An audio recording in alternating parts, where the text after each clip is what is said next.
Medieval knights, in the shadow of steel, faith, and honor. When the Middle Ages are mentioned, one of the first images that comes to mind is a knight riding a horse in shining armor. With a sword in hand, a shield on his arm, and a banner waving behind him, the knight was not merely a warrior, but also a symbol of the moral values, beliefs, and social order of the era. From roughly the 9th to the 15th century, knights played a significant role in shaping the fate of Europe, standing as some of the most magnificent yet contradictory figures of the medieval world. Becoming a knight was not a title earned by chance.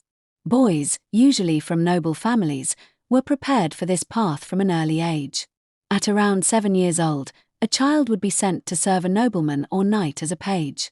During this stage, they were taught manners, basic religious education, and obedience. As they reached adolescence, they became squires, learning horse care, weapon handling, and combat techniques. After years of training, those who proved themselves were knighted in a special ceremony, often accompanied by religious rituals, where a sword touched their shoulders as they swore an oath of honor. War was central to a knight's life. Within the feudal system, knights provided military service in exchange for land. Kings and lords built their armies largely around these warriors. On the battlefield, knights wore heavy armor and wielded weapons such as lances, swords, axes, and maces. Charging in mounted formations, they represented the most devastating military force of their time. Behind this imposing image, however, lay an extremely expensive and demanding lifestyle. Armor, weapons, and war horses required great wealth, which is why knighthood remained largely limited to the nobility for centuries. Yet knighthood cannot be defined by warfare alone. During the Middle Ages, there existed a moral code known as chivalry. Courage, loyalty, justice, protection of the weak, and devotion to God formed the foundation of this ideal. Knights were expected to defend women, children, and the helpless, at least in theory. In practice, these ideals were often ignored, and plunder and brutality were common. This contrast represents one of the greatest contradictions between the romantic image of knighthood and historical reality. Religion played a decisive role in the lives of medieval knights. Christianity shaped the moral framework of chivalry. During the Crusades in particular, knights were seen as soldiers of God, fighting to reclaim the Holy Lands. Military religious orders such as the Knights Templar, the Hospitallers, and the Teutonic Knights emerged during this period.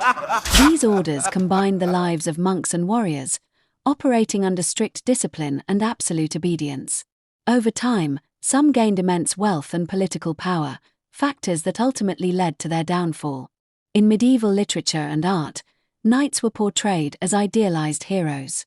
Figures such as King Arthur and the Knights of the Round Table, Lancelot, and Gawain became symbols of bravery, loyalty, and sacrifice. In these stories, knights fought not only enemies, but also moral trials. The concept of courtly love spread through such tales, depicting a knight's devotion to an unattainable lady as a source of virtue and honor. As time passed, however, the military importance of knights declined. The invention of gunpowder, the spread of firearms, and the rise of professional infantry armies reduced the effectiveness of heavily armored cavalry. By the 15th century, knights were no longer the dominant force on the battlefield. As the feudal system weakened, knighthood transformed from a military class into a largely symbolic and ceremonial title.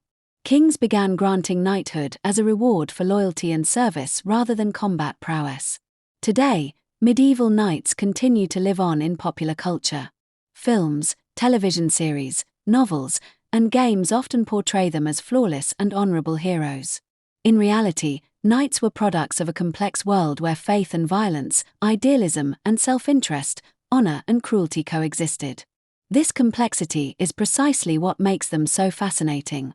Knights are mirrors of the medieval spirit itself, both glorious and dark, noble and deeply flawed.